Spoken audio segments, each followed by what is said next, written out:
चाहे जितना भी पढ़ा लिखा इंसान क्यों ना हो, अगर वो अल्लाह के हुक्म का एतराज करता है, अल्लाह की शरीयत पर सवालिया निशान खड़ा करता है, तो कुरान कहता है वो एक नंबर का बेवकूफ है, अहमक है, स्टूपिड है, उसकी अकल का कोई भरोसा नहीं है। आज दुनिया के अंदर बहुत सारे लोग हैं जो कुरान पे सवालिया निशान खड़े कर देते हैं, जो नबी की शरीयत पर का मजाक उड़ाते हैं। अल्लाह कहता है कि वो एक नंबर का बेवकूफ है, स्टूपिड है। अल्लाह ने सुफहा का लफ्ज इस्तेमाल किया। सुफहा किसको कहते हैं? बेवकूफ लोगों को कहते हैं, नादान लोगों को। अल्लाह ने फरमाया वमा कान अल्लाहु लियुज़िया ईमानकुम, अल्लाह तबारक व तआला तुम्हारे ईमान को ज़ाय नहीं करेगा, अल्लाह तुम्हारे ईमान को बर्बाद नहीं करेगा। देखिए यहाँ पर अल्लाह तबारक व तआला ने नमाज को ईमान कहा है, नमाज को ईमान करार दिया। पता ये चला कि जो मुसलमान नमाज नहीं पढ़ता है, नमाज को कायम नहीं करता है, वो अपने ईमान की खैर मनाए, वो अपने ईमान का जायजा ले। सिर्फ गोश्त खाने से और बिरयानी खाने से कोई आदमी मुसलमान नहीं हो जाएगा मेरे भाइयों।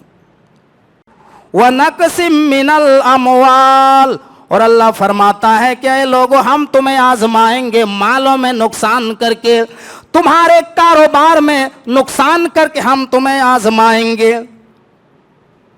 व नक़सिम मिनल अमवाल वल अनफुस वस्समरात, और हम तुम्हें आजमाएंगे तुम्हारी जानें लेकर के, वस्समरात, और हम तुम्हें आजमाएंगे, तुम्हारा इम्तिहान लेंगे, तुम्हारी खेती बाड़ी में नुकसान करके, तुम्हारे फल फ्रूट में नुकसान करके हम तुम्हें आजमाएंगे। खाने काबा की तरफ मुँह करके नमाज पढ़ी, वो असर की नमाज थी। आपने असर की नमाज खाने काबा की तरफ मुँह करके पढ़ाई। जब नमाज मुकम्मल हुई, एक सहाबी वहाँ से निकले, एक मोहल्ले में पहुँचे जहाँ दूसरी जमात हो रही थी, और वो लोग बैतुल मुक़द्दस की तरफ मुँह करके नमाज पढ़ रहे थे। ये सहाबी रसूल बयान करते हैं, ऐ मस्जिद के नमाजियों, ऐ मस्जिद के नमाजियों, किबला चेंज हो चुका है। आज तक बैतुल मुक़द्दस किबला था, बैतुल मुक़द्दस किबला था, और हम बैतुल मुक़द्दस की तरफ मुँह करके नमाज पढ़ रहे थे। लेकिन कुरान करीम के अंदर आयत नाजिल हो चुकी है, किबला को चेंज कर दिया गया है, खाने काबा को, मस्जिद हराम को किबला बना दिया गया है। लिहाजा ए लोगों तुम अपना चेहरा मस्जिद हराम की तरफ फेर लो, खाने काबा की तरफ फेर लो।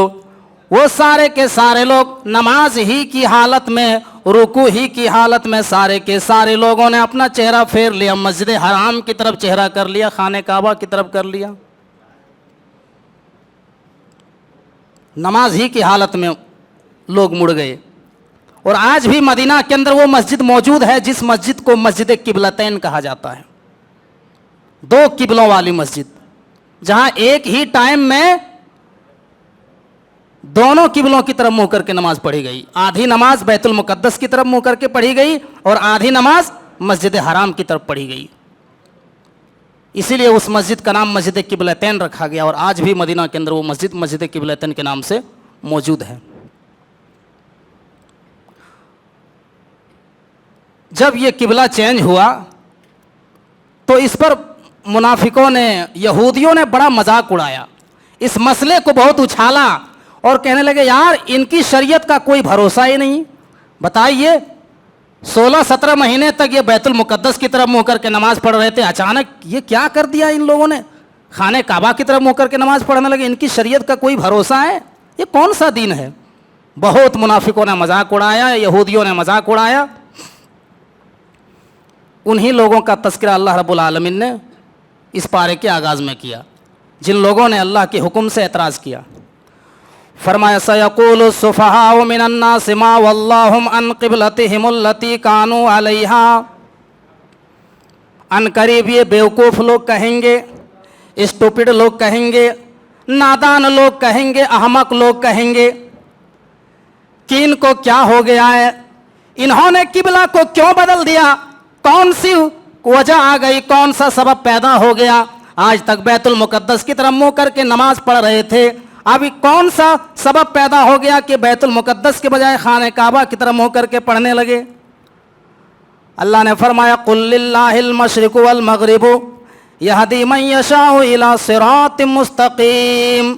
आए मेरे नबी, इनको बता दो कि मशरिक का मालिक भी अल्लाह है, मगरिब का मालिक भी अल्लाह है, पूरब का मालिक भी अल्लाह है, पश्चिम का मालिक भी अल्लाह है। अगर आज तक बैतुल मुकद्दस किबला था तो ये भी अल्लाह का ही हुक्म था, और आज अगर खाने काबा किबला हो गया तो ये भी अल्लाह के हुक्म से हुआ है। अल्लाह हर डायरेक्शन का मालिक है, हर सिमत का मालिक है। यहदी मन यशाउ इला सिरातिम मुस्तकीम, और अल्लाह जिसको चाहे सिरात मुस्तकीम की रहनुमाई फरमाता है। तो इस आयत करीमा से क्या मालूम हुआ कि आदमी चाहे जितना ही बड़ा स्कॉलर क्यों ना हो, आदमी अपने आप को जितना बड़ा काबिल क्यों ना समझे, चाहे जितना भी पढ़ा लिखा इंसान क्यों ना हो, अगर वो अल्लाह के हुक्म का एतराज़ करता है, अल्लाह की शरीयत पर सवालिया निशान खड़ा करता है, तो कुरान कहता है वो एक नंबर का बेवकूफ़ है, अहमक है, स्टूपिड है, उसकी अकल का कोई भरोसा नहीं है। आज दुनिया के अंदर बहुत सारे लोग हैं जो कुरान पे सवालिया निशान खड़े कर देते हैं, जो नबी की शरीयत पर का मजाक उड़ाते हैं। अल्लाह कहता है कि वो एक नंबर का बेवकूफ़ है, स्टूपिड है। अल्लाह ने सुफहा का लफ्ज़ इस्तेमाल किया। सुफहा किसको कहते हैं? बेवकूफ़ लोगों को कहते हैं, नादान लोगों को। और मुस्नद अहमद की एक रिवायत है, यह हदीस मौजूद है कि अल्लाह के नबी सल्लल्लाहु अलैहि वसल्लम ने फरमाया कि यहूदियों को हमसे 3 चीज़ों की वजह से बहुत जलन है, हसद है। पहली चीज़ यह है कि अल्लाह ने हमें जुमा का दिन नसीब फरमाया। जुमा का दिन ये सबसे मुबारक दिन है, हफ्ते का सबसे मुबारक और पवित्र दिन है, जो हमें नसीब हुआ, जो हमें मिला, उम्मत मोहम्मदिया को मिला। यहूदियों को ये दिन नसीब नहीं हुआ। और दूसरी नेमत क्या है? हमारा किबला मस्जिद हराम है, खाने काबा है, ये यहूदियों को नसीब नहीं हुआ। यहूदियों की सोच थी कि फ़लस्तीन में किबला मस्जिद अक्सा होना चाहिए, ये लोग मक्का क्यों जाते हैं हज करने। बहुत चिढ़ है यहूदियों को इस वजह से। और तीसरी वजह क्या है जिससे यहूदी हमसे हसद करते हैं, हमसे जलन करते हैं? हम आमीन बोलते हैं। आमीन कहने की तौफीक अल्लाह तबारक व ताला ने हमें दी, यहूदियों को नहीं दी। इसलिए यहूदियों को आमीन से बहुत चिढ़ है। उसके बाद अल्लाह तबारक व ताला ने फरमाया वकज़ालिका जअलनाकुम उम्मतन वसतन लितकूनू शुहदा अलन्नास व यकून अर्रसूलु अलैकुम शहीदा। आए लोगों, हमने तुम्हें सबसे बेहतरीन उम्मत बनाया है, हमने तुमको बीच की उम्मत बनाया है, हमने तुम्हें दरमियानी उम्मत बनाया है। जिस तरीके से रुए ज़मीन के सेंटर में खाने काबा है, रुए ज़मीन के बीचों बीच में खाने काबा है, मस्जिद हराम है, इसी तरीके से हमने पूरी दुनिया में तुमको वसत उम्मत बनाया है, बीच वाली उम्मत करार दिया है। तुम दुनिया में बीच वाली उम्मत हो इसलिए कि तुम लोगों के ऊपर गवाह हो, तुम लोगों के बारे में गवाही दोगे और रसूल तुम्हारे बारे में गवाही देंगे। बुखारी की रिवायत है, अल्लाह के नबी सल्लल्लाहु अलैहि वसल्लम फरमाते हैं कल क़यामत के दिन सारे नबियों को लाया जाएगा, सारे लोग जमा होंगे। उस मौके पर अल्लाह के नबी फरमाते हैं कि अल्लाह तबारक व ताला हज़रत नूह अलैहिस्सलाम को बुलाएगा और हज़रत नूह अलैहिस्सलाम से अल्लाह सवाल करेगा कि आई नूह, ये बताओ कि हमने तुम्हें जो पैगाम दिया था, हमने जो तुम्हें दीन दिया था, उस दीन को तुमने अपनी कौम में पहुंचाया या नहीं पहुंचाया, लोगों तक पहुंचाया कि नहीं पहुंचाया? तो हज़रत नूह अलैहिस्सलाम कहेंगे अल्लाह, हमने 950 साल तक तौहीद की दावत दी, 950 साल तक हमने लोगों को एक अल्लाह की तरफ बुलाया। फिर नूह की कौम को लाया जाएगा। नूह की कौम से अल्लाह सवाल करेगा, ऐ लोगों ये बताओ, क्या नूह अलैहिस्सलाम तुम्हारे दरमियान में आए थे रसूल बनकर, क्या इन्होंने दीन को पहुंचाया तुम्हारे दरमियान कि नहीं पहुंचाया? तो नूह अलैहिस्सलाम की कौम साफ इनकार कर देगी और कह देगी कि अल्लाह मेरे दरमियान कोई रसूल नहीं आया था, हमारे दरमियान में कोई डराने वाला आया ही नहीं था, इनकार कर देंगे। तब अल्लाह कहेगा ए नूह तुम्हारे पास कोई गवाह है, कोई सबूत है, गवाह लेकर के आओ। तो हज़रत नूह अलैहिस्सलाम कहेंगे हाँ अल्लाह हमारे पास गवाह है। कहा कौन गवाह है? कहा हमारे पास गवाह है, मोहम्मद सल्लल्लाहु अलैहि वसल्लम की उम्मती गवाह है और मोहम्मद सल्लल्लाहु अलैहि वसल्लम गवाह हैं। फिर उम्मत मोहम्मदिया को बुलाया जाएगा। उम्मत मोहम्मदिया जवाब देगी हाँ अल्लाह नूह अलैहिस्सलाम ने अपनी दावत को पहुंचा दिया था, अपना हक अदा कर दिया था, 950 साल तक लोगों को तौहीद की दावत दी थी, एक अल्लाह की तरफ बुलाया था। नूह की कौम कहेगी इनको कैसे मालूम, ये तो बहुत बाद में आए, हम इनसे बहुत पहले आए थे, ये तो हमारे बहुत बाद में आए हैं, इनको कैसे मालूम चला।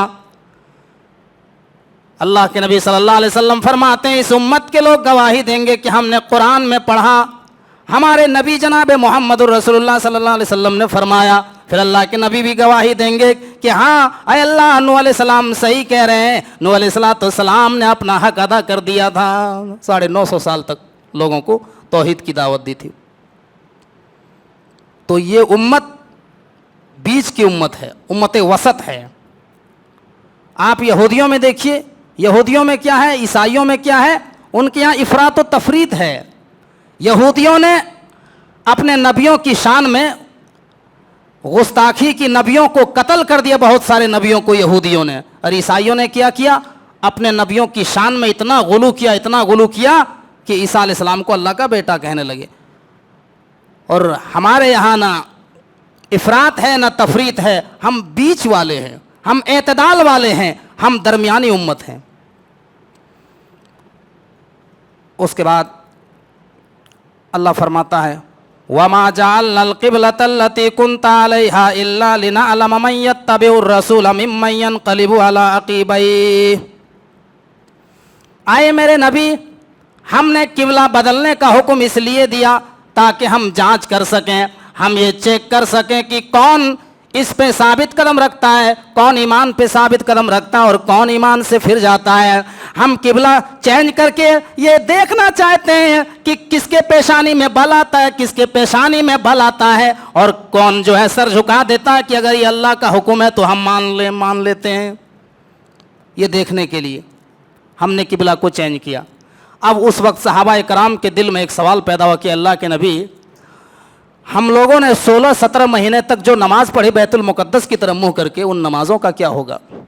हमारी नमाज कबूल हुई या नहीं हुई? 16-17 महीने तक जो हमने नमाजें पढ़ी, और हमारे बहुत सारे लोग तो इंतकाल हो गए बैतुल मुक़द्दस की तरफ मुंह करके नमाज पढ़ते पढ़ते, तो उन नमाज़ों का क्या होगा? उनकी नमाजें अल्लाह रब्बुल आलमीन के यहाँ कबूल हुई कि नहीं हुई? अल्लाहु अकबर। सहाबा इकराम को अपनी नमाज के बारे में किस कदर फिक्र थी कि हमारी नमाज कबूल हो रही या नहीं हो रही। तो अल्लाह ने उसका जवाब भी दे दिया। अल्लाह ने फरमाया वमा कान अल्लाहु लियुज़िया ईमानकुम, अल्लाह तबारक व तआला तुम्हारे ईमान को ज़ाय नहीं करेगा, अल्लाह तुम्हारे ईमान को बर्बाद नहीं करेगा। देखिए यहाँ पर अल्लाह तबारक व तआला ने नमाज को ईमान कहा है, नमाज को ईमान करार दिया। पता ये चला कि जो मुसलमान नमाज नहीं पढ़ता है, नमाज को कायम नहीं करता है, वो अपने ईमान की खैर मनाए, वो अपने ईमान का जायजा ले। सिर्फ गोश्त खाने से और बिरयानी खाने से कोई आदमी मुसलमान नहीं हो जाएगा मेरे भाइयों। जो नमाज को नहीं पढ़ता है गोया कि उसके अंदर ईमान नहीं। यहाँ नमाज को ईमान करार दिया। अल्लाह ने ये नहीं कहा कि तुम्हारी नमाज को ज़ाय नहीं करेगा, अल्लाह ने ये नहीं कहा कि तुम्हारे नमाजों को ज़ाय नहीं करेगा, अल्लाह ने कहा तुम्हारे ईमान को ज़ाय नहीं करेगा, तुम्हारे ईमान को बर्बाद नहीं करेगा। पता ये चला कि जिस मुसलमान के अंदर ज़िंदगी में नमाज नहीं है वो अपने ईमान का जनाजा पढ़ ले। आज मुसलमानों की अक्सरियत बेनमाजी है। हम एक चांद दे करके मस्जिदों को फुल कर देते हैं, रमज़ान में मस्जिदें भर जाती है, फिर जैसे ईद की चांद हमें नज़र आती है फिर मस्जिदों को हम वीरान कर देते हैं। ये बताइए, ये ईमान का तकाजा है? ये ईमान का तकाजा है मेरे भाइयों। तो यहाँ अल्लाह ने नमाज को ईमान कहा है। उसके बाद अल्लाह तबारक व तआला ने अपने नबी के मकाम को बयान किया। नबी का मकाम क्या है? अल्लाह अपने नबी से कितना प्यार करता है, कितना मोहब्बत करता है। फरमाया कद नरा तक़ल्लुब वजहिका फिस समाई फलनुवल्लियन्नका क़िबलतन तरज़ाहा। ऐ मेरे नबी, हम आपको बार बार देख रहे हैं कि आप अपना चेहरा आसमान की तरफ उठा रहे हैं, आप बार बार अपना चेहरा आसमान की तरफ उठा रहे हैं और ये देख रहे हैं कि अल्लाह का कोई हुक्म नाजिल हो जाए, अल्लाह की आयत नाजिल हो जाए, किबला को चेंज कर दिया जाए। आप जबान से नहीं कह रहे हैं लेकिन दिल से आप चाह रहे हैं कि किबला चेंज हो जाए, किबला बदल जाए। आए मेरे नबी, आप जो सोच रहे हैं, आपके दिल के अंदर जो तमन्ना है, आपके दिल के अंदर जो चाहत है, आए मेरे नबी खुश हो जाइए, हम अन करीब आपका किबला चेंज करने वाले हैं और हम आपका चेहरा उधर ही करने वाले हैं जिधर आप चाह रहे हैं। हम मस्जिद हराम को हम किबला बनाने वाले हैं। आए मेरे नबी, आप अपना चेहरा मस्जिद हराम की तरफ फेर लीजिए और आज के बाद किबला मस्जिद हराम हो गया।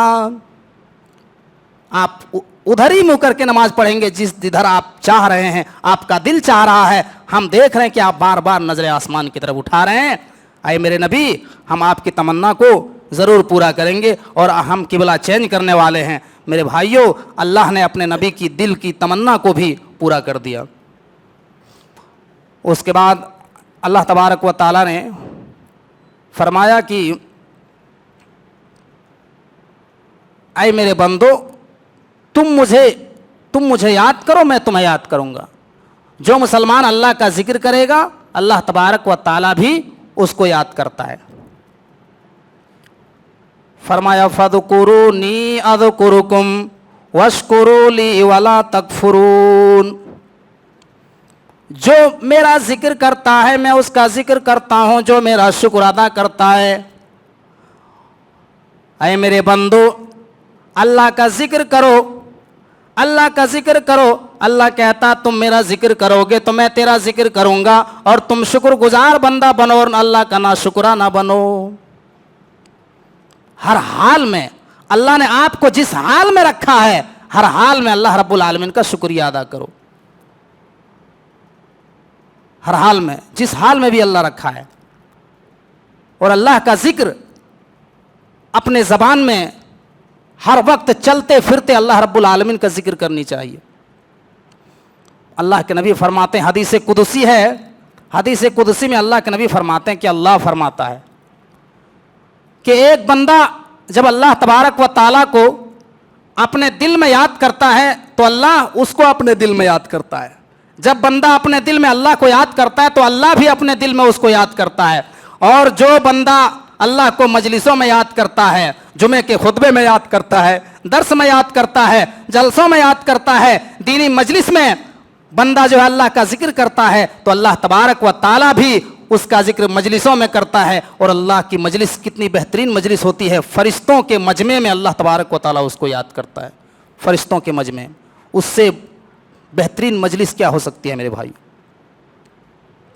और अल्लाह के नबी फरमाते हैं, जो बंदा अल्लाह की तरफ एक बालिस्त बढ़ता है, अल्लाह उसकी तरफ एक हाथ चल के आता है। जो एक हाथ चल के अल्लाह की तरफ जाता है, अल्लाह उसकी तरफ दो हाथ चल के आता है। जो बंदा पैदल अल्लाह की तरफ चलता है, पैदल अल्लाह की तरफ बढ़ता है, अल्लाह उसकी तरफ दौड़ करके आता है।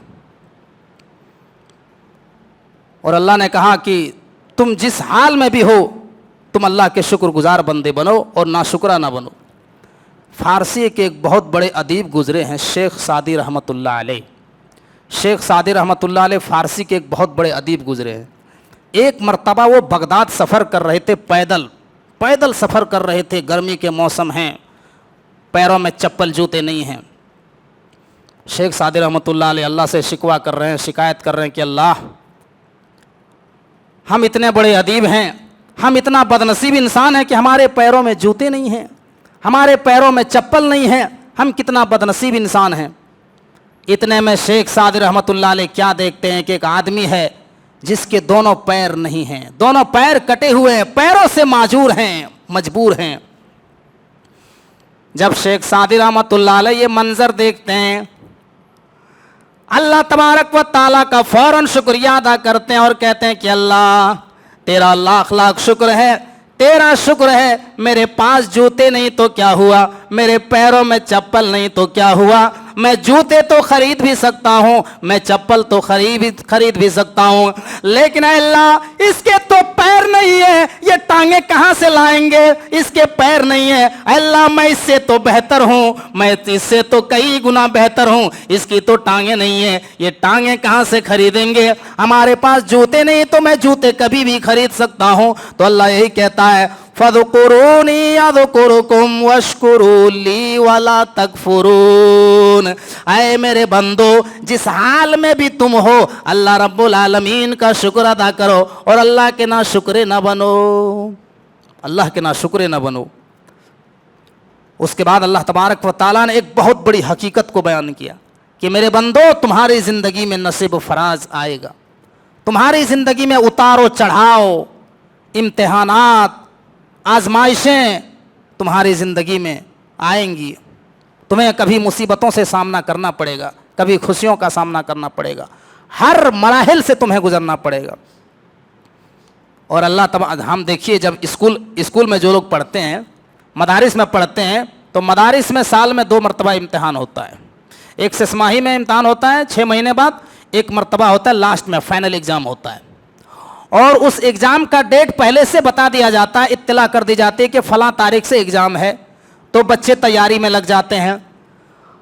स्कूल में भी लिस्ट निकाल दी जाती है, खबर दे दी जाती है कि फ़लाँ तारीख से इम्तिहान है, एग्ज़ाम है, बच्चे तलबा तैयारी में लग जाते हैं। लेकिन अल्लाह का जो इम्तिहान हमारे ऊपर आता है, अल्लाह तारीख नहीं बताता है, अल्लाह डेट नहीं बताता है, अल्लाह अचानक इम्तिहान लेता है। कभी भी अल्लाह इम्तिहान ले सकता है, बता के नहीं लेगा। फरमाया वलनब्लुवन्नकुम बिशैइन मिनल खौफि वल जूइ व नक़सिम मिनल अमवालि वल अनफुसि वस्समरात वबश्शिरिस साबिरीन अल्लज़ीना इज़ा असाबतहुम मुसीबा क़ालू इन्ना लिल्लाहि व इन्ना इलैहि राजिऊन। ऐ लोगो, हम तुम्हें आजमाएंगे, आए लोगों हम तुम्हें आजमाएंगे, हम तुम्हारा एग्जाम लेंगे, हम तुम्हें इम्तिहान में मुब्तला करेंगे। वलनब्लुवन्नकुम बिशैइन मिनल खौफ, हम तुम्हें आजमाएंगे, खौफ का माहौल पैदा करके, दहशत का माहौल पैदा करके हम तुम्हें आजमाएंगे। हम तुम्हें कभी तुम्हारे ऊपर खौफ तारी करके हम तुम्हें आजमाएंगे। मेरे भाइयों, अल्लाह तबारक व ताला अपने बंदों को कभी खौफ के जरिए आजमाता है। जिस तरीके से फ़लस्तीन वालों को आजमाया, किस तरीके से फ़लस्तीन वाले खौफ के साए में जी रहे हैं, फ़लस्तीन वाले खौफ के साए में ज़िंदगी गुजार रहे हैं कि कब इसराइल की तरफ से बमबारी हो जाए और हम मर जाएं, हमारा इंतकाल हो जाए। मेरे भाइयों, फ़लस्तीन के लोग खौफ के साए में ज़िंदगी गुजारते हैं, वहाँ के मुसलमान डर के माहौल में ज़िंदगी गुजार रहे हैं। अल्लाह यही कहता है वलनब्लुवन्नकुम बिशैइन मिनल खौफ, ऐ लोगों हम तुम्हें आजमाएंगे, ऐ मुसलमानों हम तुम्हारा इम्तिहान लेंगे, तुम्हारे ऊपर खौफ डाल करके, डर का माहौल पैदा करके, दहशत का माहौल पैदा करके हम तुम्हें आजमाएंगे। मेरे भाइयों, आज हमारे मुल्क के हालात देख लीजिए किस तरीके से हैं। आज पूरे हिंदुस्तान के मुसलमान खौफ के साए में जिंदगी गुजार रहे हैं। आज मेरे भाइयों, नफरत का माहौल इस कदर बनाया गया, नफरत फैलाई गई। अभी आपने देखा दिल्ली के अंदर जुमे की नमाज मस्जिद फुल होने के बाद जब बाहर में थोड़ी सी जगह थी, रोड में पढ़ रहे थे, मेरे भाइयों आपने सोशल मीडिया में देखा कि एक पुलिस वाले किस तरीके से मुसलमानों को नमाज की हालत में, सजदे की हालत में मार रहे हैं, किस तरीके से नफरत फैलाई जा रही है। अल्लाह तबारक व ताला कहता है कि आए मुसलमानों हम तुम्हें इम्तिहान लेंगे, खौफ का माहौल पैदा करके। आज हम अपने मुल्क के अंदर खौफ में जिंदगी गुजार रहे हैं, डर का माहौल हमारे ऊपर बना हुआ है। ये आजमाइश अल्लाह तबारक व ताला की तरफ से। तो अल्लाह कहता है कि हम तुम्हें आजमाएंगे दुश्मनों का खौफ डाल करके। वलजू, और ए लोगों हम तुम्हें आजमाएंगे भूखा रख करके, भूख के जरिए हम तुम्हें आजमाएंगे। भूख के जरिए जब हमारे नबी को आजमाया गया तो हमको कैसे छोड़ देगा। मेरे भाइयों जरा गौर कीजिए, जिस तरीके से नबी अकरम को भूख के जरिए आजमाया गया, अल्लाह के नबी के घर में 15-15 दिन तक चूल्हा नहीं जला करता था। 15-15 दिन तक अल्लाह के नबी के घरों में चूल्हा नहीं जलता था। जिस तरीके से नबी अकरम को भूख के जरिए आजमाया गया, हम भी नबी के उम्मती हैं, हमको भी अल्लाह भूख के जरिए से आजमा सकता है। वलजू, हम तुम्हें आजमाएंगे भूख के जरिए से। व नक़सिम मिनल अमवाल, और अल्लाह फरमाता है कि ऐ लोगों, हम तुम्हें आजमाएंगे मालों में नुकसान करके, तुम्हारे कारोबार में नुकसान करके हम तुम्हें आजमाएंगे। व नक़सिम मिनल अमवाल वल अनफुस वस्समरात, और हम तुम्हें आजमाएंगे तुम्हारी जानें लेकर के, वस्समरात, और हम तुम्हें आजमाएंगे, तुम्हारा इम्तिहान लेंगे तुम्हारी खेती बाड़ी में नुकसान करके, तुम्हारे फल फ्रूट में नुकसान करके हम तुम्हें आजमाएंगे। वबश्शिरिस साबिरीन, और अल्लाह फरमाता है आए मेरे नबी, जो इन तमाम इम्तिहानात में, इन तमाम आजमाइशों में जो लोग साबित कदम रह जाएं, जो इन इम्तिहानात में सब्र कर ले, अल्लाह के नबी, अल्लाह तबारक व ताला अपने नबी से कह रहा है आए मेरे नबी, आप ऐसे लोगों को जन्नत की खुशखबरी सुना दीजिए जो इन इम्तिहान में कामयाब हो जाएं, जो आजमाइशों का सामना कर ले और ईमान में साबित कदम रख ले, ऐसे लोगों को आए मेरे नबी खुशखबरी सुना दीजिए। उसके बाद ईमान वाले की पहचान क्या है, सब्र करने वालों की पहचान क्या है? फरमाया अल्लदीना इदा असाबतहुम मुसीबह कालू इन्ना लिल्लाहि व इन्ना इलैहि राजिऊन। फरमाया सब्र करने वालों की पहचान ये है, जब उनके ऊपर कोई मुसीबत आती है तो वो क्या कहते हैं? कालू इन्ना लिल्लाहि व इन्ना इलैहि राजिऊन, हम अल्लाह की मिल्कियत हैं, हम अल्लाह की अमानत हैं और अल्लाह ही हमारा मालिक है। अल्लाह हमें जो है जिंदगी दी है, अल्लाह जब चाहे ले ले, अल्लाह की दी हुई चीज़ें हैं। हम जो है ये कहते हैं जब कोई इंतकाल होता है तो हम क्या पढ़ते हैं? इन्ना लिल्लाहि व इन्ना इलैहि राजिऊन, कि अल्लाह हमारी ज़िंदगी तेरे लिए है, तेरी मिल्कियत है, तू जब चाहे ले ले। ये सिर्फ एक दुआ ही नहीं है कि किसी के इंतकाल पे सिर्फ यही पढ़ते हैं, बल्कि ये एक अकीदे की बात है। ये एक अकीदा है, इंसान को ये बताता है कि इंसान अपना वैल्यू क्या समझता है, इंसान अपना वैल्यू क्या समझता है। जो ये इस आयत की हकीकत को इंसान जान लेगा, वो दुनिया के अंदर तकब्बुर नहीं करेगा, दुनिया के अंदर गुरूर नहीं करेगा। इंसान ये जानेगा कि हम क्या है, हमारे पास जो भी है सब अल्लाह की तरफ से मिली हुई है। अल्लाह जब चाहे छीन ले, अल्लाह जब चाहे हमें मौत के घाट उतार दे। हज़रत उम्मे सलमा रदी अल्लाह ताला अन्हा, हम सब की माँ, उम्महातुल मोमिनीन में से उम्मे सलमा नबी अकरम की बीवी, फरमाती हैं कि अल्लाह के नबी सल्लल्लाहु अलैहि वसल्लम से मैंने सुना कि जब तुम्हारे ऊपर कोई मुसीबत आए तो तुम ये पढ़ लिया करो इन्ना लिल्लाहि व इन्ना इलैहि राजिऊन। उसके बाद अल्लाह के नबी ने फरमाया और आगे ये दुआ पढ़ दो, अल्लाहुम्मा अवजुरनी फ़ी मुसीबती वख़्लिफ़ ली खैरम मिनहा। अल्लाह के नबी ने ये फरमाया कि जब तुम्हारे ऊपर कोई मुसीबत आए तो ये दुआ पढ़ लिया करो, तुम्हारे मुसीबत में अल्लाह बेहतरीन बदला देगा, बेहतरीन बदला देगा। उम्मे सलमा कहती हैं कि मैंने ये दुआ पढ़ ली थी जब हमारे शौहर का इंतकाल हुआ था, अबू सलमा का जब इंतकाल हुआ था तो हमने यही दुआ पढ़ी थी। तो उम्मे सलमा बयान करती हैं कि अल्लाह तबारक व ताला ने मुझे इसका बेहतरीन बदला दिया और अल्लाह के नबी सल्लल्लाहु अलैहि वसल्लम से मेरा निकाह हुआ, अल्लाह के नबी सल्लल्लाहु अलैहि वसल्लम की बीवी बनने का मुझे शर्फ हासिल हुआ। तो इस दुआ को आप आजमाइए, जब मुसीबत आए तो ये दुआ आप पढ़िए, इन्ना लिल्लाहि व इन्ना इलैहि राजिऊन। ये दुआ तो हम सबको याद ही है, सब पढ़ते हैं। उसके बाद आगे और एक दुआ है, अल्लाहुम्मा अवजुरनी फ़ी मुसीबती वख़्लिफ़ ली खैरम मिनहा। ये दुआ मिला लें तो अल्लाह तबारक व ताला तुम्हारी मुसीबत में बेहतरीन बदला देगा। उसके बाद अल्लाह तबारक व ताला जो है शैतान की जो पहला स्टेप है वो बयान करता है कि शैतान का पहला स्टेप क्या है। शैतान चाहता है कि मोमिन जो है हराम कमाई के जरिए रोजी हासिल करे और उसके बदन में हराम कमाई दाखिल हो। यह शैतान का बहुत बड़ा टारगेट है, शैतान के जालों में से एक बहुत बड़ा जाल है, शैतान की चालों में से एक बहुत बड़ा चाल है। क्या चाल है? शैतान ये चाहता है कि इनके बदन में हराम कमाई दाखिल हो, इनके बदन में हराम रोजी चली जाए, ये शैतान की बहुत बड़ी सोच और बहुत बड़ी चाल है। उसी को अल्लाह तबारक व तआला ने यहाँ फरमाया, या अय्युहन्नासु कुलू मिम्मा फिल अर्दि हलालन तय्यिबा वला तत्तबिउ खुतवातिश शैतान इन्नहु लकुम अदुव्वुम मुबीन। आए लोगों, हमने जमीन में जो हलाल रिस्क उतारा है उन्हीं में से खाओ और शैतान की पैरवी न करो, शैतान के रास्ते पर न चलो, शैतान की इत्तिबा न करो। इन्नहु लकुम अदुव्वुम मुबीन, इसलिए कि शैतान तुम्हारा खुला हुआ दुश्मन है। आज मोबाइलों में जो है अजीब अजीब तरीके के ऐप्स आ रहे हैं, माई ड्रीम और 3 पत्ती, इस तरीके के ऐप के जरिए हमारे नौजवान जो है पैसा लगा रहे हैं। खुल्लम खुल्ला शैतान जुआ खिलवा रहा है, जो खुल्लम खुल्ला जुआ है। माई ड्रीम में लोग पैसा लगा रहे हैं, खुल्लम खुल्ला ये जुआ है मेरे भाइयों। क्यों? अब हर इंसान के जो है सपने ना बहुत बड़े बड़े हैं। हर इंसान चाहता है, एक रोज़ का पर डे का 500 रुपया कमाने वाला भी चाहता है कि हम किस तरीके से आईफोन खरीदेंगे, हम किस तरीके के जो है 20,000 का मोबाइल खरीदेंगे, एप्पल का मोबाइल खरीदेंगे। अब वो क्या करेगा? अब वो अपनी नॉर्मल कमाई से ले नहीं सकता, अब जुआ खेल रहा है, माई ड्रीम में पैसा लगा रहा है, 3 पत्ती से पैसा जो है हासिल करना चाह रहा है।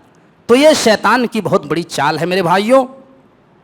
जो हलाल रास्ते अल्लाह तबारक व तआला ने बताए हैं उस तरीके से तुम रोज़ी तलाश करो, उस तरीके से तुम रिस्क हासिल करो। उसके बाद अल्लाह तबारक व तआला ने ये फरमाया कि किसास के बारे में जिक्र किया। अगर कोई आदमी किसी को कत्ल करता है, कोई आदमी अगर किसी को कत्ल करता है तो बदले में कातिल को, मकतूल की जान के बदले में कातिल को कत्ल किया जाएगा। क्यों? इसलिए कि जितनी जान की कीमत तुम्हारी है उतनी जान की कीमत सबकी है। इस्लाम सबकी जान को वैल्यू देता है। यह नहीं कि तुम्हारी ताकत की बुनियाद पर दबंगगिरी के साथ तुम किसी को मार के निकल जाओ और तुम बच जाओगे, किसास नहीं लिया जाएगा, ऐसा नहीं है। बल्कि चाहे कातिल कोई भी हो, अमीर हो, गरीब हो, गुलाम हो, आजाद हो, मर्द हो, औरत हो, कातिल को कत्ल किया जाएगा। इस्लाम में कातिल की सजा कत्ल है, छोड़ा नहीं जाएगा। फरमाया, या अय्युहल्लज़ीना आमनू कुतिबा अलैकुमुल क़िसासु फ़िल क़त्ला अल हुर्रु बिल हुर्रि वल अब्दु बिल अब्दि वल उन्सा बिल उन्सा फमन उफ़िया लहू मिन अख़ीही शैउन फ़त्तिबाउन बिल मारूफ़ि व अदाउन इलैहि बिइहसान। ऐ ईमान वालो, तुम्हारे ऊपर क़िसास फ़र्ज़ किया गया है। अगर किसी कातिल ने, अगर किसी इंसान ने किसी को कत्ल किया है तो मकतूल की जान के बदले कातिल को कत्ल किया जाएगा, चाहे वो मर्द हो, चाहे वो औरत हो, चाहे वो गुलाम हो, चाहे वो आज़ाद हो। ज़माने जाहिलियत में मेरे भाइयों इंसाफ नहीं होता था। ज़माने जाहिलियत में अगर कोई गुलाम आदमी किसी आज़ाद आदमी को कत्ल कर देता तो लोग क्या कहते? हमारा तो आज़ाद कत्ल हुआ है, हमारा आज़ाद आदमी कत्ल हुआ है, लिहाजा कत्ल करने वाला तो गुलाम है, हमें गुलाम नहीं चाहिए, हम उस ख़ानदान के आज़ाद इंसान को कत्ल करेंगे इसलिए कि हमारा आज़ाद इंसान मारा गया है। अगर कत्ल करने वाली एक औरत होती और मकतूल अगर मर्द होता तो लोग क्या कहते कि कत्ल करने वाली औरत है और हमारा मर्द मारा गया है, लिहाजा हम कत्ल औरत को नहीं करेंगे, हमारा मर्द आदमी मारा गया, हम भी मर्द को कत्ल करेंगे, हमें मर्द चाहिए। ये उस ज़माने जाहिलियत में ये रवाज था। लेकिन अल्लाह तबारक व तआला ने वाज़े कर दिया, या अय्युहल्लज़ीना आमनू कुतिबा अलैकुमुल क़िसासु फ़िल क़त्ला अल हुर्रु बिल हुर्रि वल अब्दु बिल अब्दि वल उन्सा बिल उन्सा। चाहे कत्ल करने वाला मर्द हो या औरत हो, आज़ाद हो, गुलाम हो, कोई भी हो, कातिल को जो है पकड़ा जाएगा और उसी को कत्ल किया जाएगा जिसने कत्ल किया है, दूसरे को कत्ल नहीं किया जाएगा। जिसने भी कत्ल किया है मकतूल की जान के बदले उसी को कत्ल किया जाएगा जो कातिल है, चाहे कत्ल करने वाली औरत ही क्यों ना हो, चाहे मर्द क्यों ना हो, चाहे गुलाम क्यों ना हो, उसी को कत्ल किया जाएगा, उसकी जान के बदले दूसरे को कत्ल नहीं किया जाएगा मेरे भाइयों। और अगर मकतूल के वर्सा ये कह दें, साहब हम बदला नहीं लेंगे, हम किसास नहीं लेंगे, हम दियत लेंगे, हम दियत लेंगे, हम खून बहा की रकम लेंगे, हम खून बहाने की कीमत लेंगे। तो कातिल को चाहिए कि मकतूल के वर्षा की बात मान ले और उसकी दियत को सही तरीके से अदा कर दे, सही तरीके से दियत को अदा कर दे। और जानते हो आज अभी करंट जो सऊदी अरब के अंदर जो दियत की रकम है, अगर मकतूल के वर्षा माफ़ करना चाहें कातिल को और ये कह दें कि हमें कीमत चाहिए, मकतूल की जान के बदले हमें कीमत चाहिए, दियत चाहिए, तो सऊदी अरब के हिसाब से 4 लाख सऊदी अरब रियाल होता है, 4 लाख सऊदी अरब रियाल। और इंडिया में अगर जोड़ा जाए तो कैलकुलेशन कीजिए कितना होता है। 4 लाख का सऊदी रियाल इंडियन करेंसी तकरीबन 87 लाख के करीब आएंगे, 87 लाख, यानी पौने करोड़ का रकम। इतना बड़ा रकम है मेरे भाइयों। लोग ये कहेंगे कि ये तो बहुत बड़ी सज़ा है इस्लाम में। अब इस्लाम में ये सज़ा है कि एक आदमी को अगर कत्ल कर दिया तो बदले में क्या दूसरे को कत्ल किया जाएगा, दूसरे आदमी को कत्ल किया जाएगा। आज लोग यही कहते हैं कि इस्लाम में बहुत सख्त सज़ा है, जान के बदले जान है। अगर एक आदमी ने गलती की तब उसके बदले में क्या दूसरे आदमी को पकड़ के कत्ल कर दिया जाएगा? अरे गलती हो गई, कत्ल कर दिया, अब उसको कातिल को कत्ल नहीं किया जाएगा। लोग एतराज़ करते हैं, इस्लाम के ऊपर एतराज़ करते हैं। और कुरान क्या कहता है, अगर समाज में अगर किसी ने बदकारी की है और बदकारी करने वाला कुंवारा लड़का है और बदकारी करने वाली कुंवारी लड़की, तो दोनों की सज़ा कुरान की रोशनी में क्या है? कुरान कहता है कि दोनों को 100-100 कोड़े मारा जाएगा। 100-100 कोड़े मार करके 1 साल के लिए शहर बदर कर देंगे, 1 साल के लिए गांव से निकाल देंगे, शहर से निकाल देंगे। और जो शादीशुदा है, शादीशुदा मर्द और शादीशुदा औरत अगर ज़िना करे तो उसकी सज़ा इस्लाम में क्या है? उसकी सज़ा इस्लाम में यह है कि पत्थरों से मार मार के ख़त्म कर दिया जाएगा, रजम कर दिया जाएगा। अब इस पर लोग एतराज़ करते हैं इसके इस्लाम में बहुत सख्त सज़ा है। मेरे भाइयों, लेकिन जब अपने ऊपर बात आती है, अपने ऊपर, अपने घर के मामले में जब बात आती है, जब हमारे घर में किसी का रेप होता है, हमारी बेटी, हमारी बहन की जब रेप होता है, तो हम कहते हैं कि रेपिस्ट को चौराहे पर खड़ा करके हम गोली मार देंगे, हम ये सजा देंगे, हम वो सजा देंगे। मेरे भाइयों, क्यों? अरे इस्लाम तो सबकी बहन बेटियों को बराबर की वैल्यू देता है। इस्लाम सबकी बहन बेटियों को इज्जत देता है, सब के साथ बराबर का न्याय करता है। जब अपने ऊपर बात आती है तो फिर समझ में लोगों को आता है कि इस्लाम का कानून सही है। निर्भया का जो मामला हुआ था, निर्भया केस, निर्भया की माँ से जो है रेपिस्ट की वालिदैन आए और माफ़ी मांगी कि हमें माफ़ कर दीजिए, हमारे बेटों को फांसी की सज़ा मत दिलवाइए, जो है आजीवन कारावास में तब्दील कर दीजिए, हमारे बेटों को फांसी की सज़ा मत दीजिए। लेकिन निर्भया की माँ ने माफ़ नहीं किया। निर्भया की माँ ये देख चुकी थी कि किस तरीके से हमारी बेटी को तड़पा तड़पा के जालिमों ने, इन दरिंदों ने मारा, और पूरे हिंदुस्तान ने सपोर्ट किया और निर्भया के दरिंदों को फांसी के तख्ते पर लटकाया गया। जिसके घर में बीतती है वही जानता है मेरे भाइयों की सज़ा क्या होनी चाहिए। तो इस्लाम तो सबकी बहन बेटी को बराबर का इंसाफ देता है, सबकी माँ बहन बेटी की इज्जत करता है। इस्लाम की नज़र में सबकी जान की वैल्यू है, किसी को आप कत्ल नहीं कर सकते हैं। उसके बाद अल्लाह तबारक व तआला जो है जुए और शराब का मसला बयान करता है। जुए और शराब का मसला कि ऐ नबी, लोग आपसे जुए और शराब के बारे में पूछते हैं तो आप बता दीजिए कि इसमें नफ़ा कम है और नुकसान बहुत ज़्यादा है। नफ़ा कम, नुकसान बहुत ज़्यादा है। और एक बात याद रखिए, शरीयत का एक उसूल है, जिस चीज़ में नफ़ा कम हो, जिस चीज़ में फ़ायदे कम हो और नुकसान बहुत ज़्यादा हो, वो चीज़ इस्लाम के अंदर हराम हो जाती है।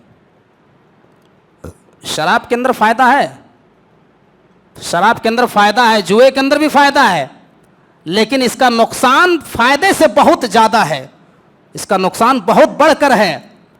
जुए में क्या फ़ायदा है? आज 4 लाख रुपए जुए में जीत गए साहब, बहुत खुश हैं, बहुत अच्छा है, बहुत हाँ सही है, 4 लाख रुपए जीत गए हैं, लेकिन अगले दिन क्या हुआ? 4 लाख के बदले 8 लाख रुपए हार गए। घर में जो था वो भी सब कैश हार गए, घर में सोना चांदी जितना रखा था सब जुए में हार गए। तो फिर क्या हुआ? नुकसान ज़्यादा है। शराब में क्या फ़ायदा है? शराब आदमी पी लेता तो थोड़ी देर के लिए उसको सुकून मिल जाता है, आराम मिल जाता है, लेकिन उसके बाद जो उसके नुकसान हैं, शराब जब इंसान पी लेता है तो शराब के नशे में माँ को गाली, बहन को गाली, बाप को गाली। शराबी इंसान की कोई इज्जत समाज में नहीं करते हैं, उसकी इज्जत समाज में नहीं होती है। शराबियों की कोई इज्जत होती है? कोई इज्जत समाज में नहीं है।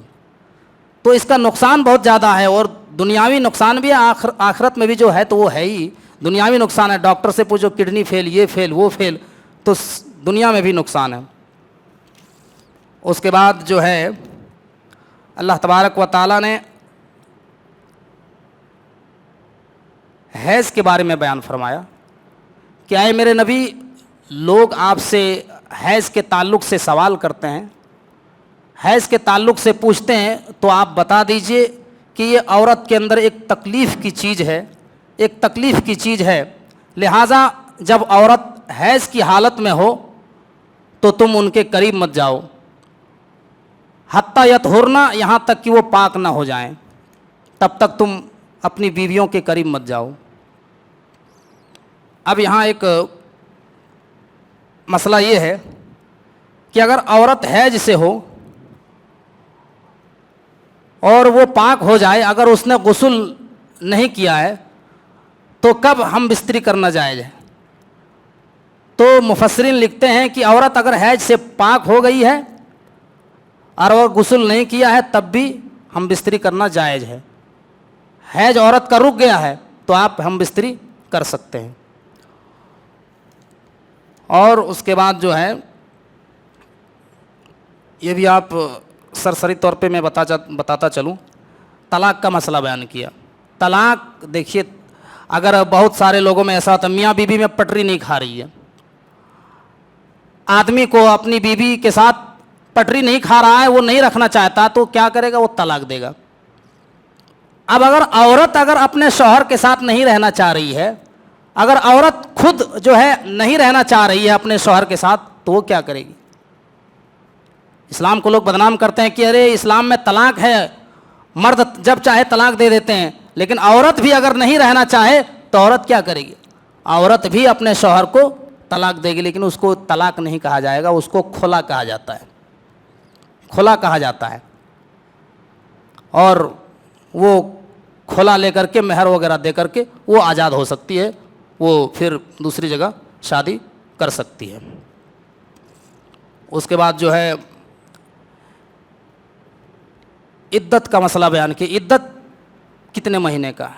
जिस औरत का शौहर इंतकाल कर जाए, जिस औरत का शौहर फौत हो जाए, उसकी इद्दत 4 महीने 10 दिन है। उसकी इद्दत 4 महीने 10 दिन। और मुतल्लका औरत की इद्दत कितनी है? जिसको तलाक हो, जिसको तलाक दे दिया जाए, उसकी इद्दत कितना है? 3 महीना।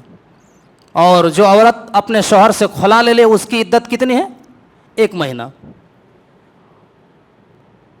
ये बयान किया गया। और एक मसला आप नोट कर लीजिए कि एक औरत है, उसके पेट में हमल है, उसके पेट में बच्चा है, और उसके शौहर का इंतकाल हो गया, उसके शौहर का इंतकाल हो गया, तो अब वो कितने महीने इद्दत गुजारेगी? 4 महीने 10 दिन? नहीं, 4 महीने 10 दिन इद्दत नहीं गुजारेगी। उसका बच्चा जैसे ही दुनिया के अंदर आ जाता है, बाहर हो जाता है, औरत जैसे ही औरत की डिलीवरी हो जाती है, उसी वक्त उसकी इद्दत ख़त्म हो जाएगी। चाहे 1 घंटे के अंदर पैदा हो जाए, चाहे 1 दिन में पैदा हो जाए, जैसे ही औरत बच्चे को पैदा करेगी, उसकी इद्दत का टाइम ख़त्म। अब उसकी ज़रूरत नहीं है 4 महीने 10 दिन की। 4 महीने 10 दिन की उस औरत को ज़रूरत नहीं है। इसी तरीके से दूध पिलाने की मुद्दत कितनी है? दूध पिलाने की मुद्दत 2 साल तक है। औरत अपने बच्चे को 2 साल तक दूध पिलाएगी। इसी तरह से आखिरी बात मैं बयान करके इंशाअल्लाह अपनी बात को ख़त्म करेंगे। आखिरी बात यह है कि औरत को मेहर देना फ़र्ज़ है, कंपलसरी है। औरत को मेहर देना ज़रूरी है।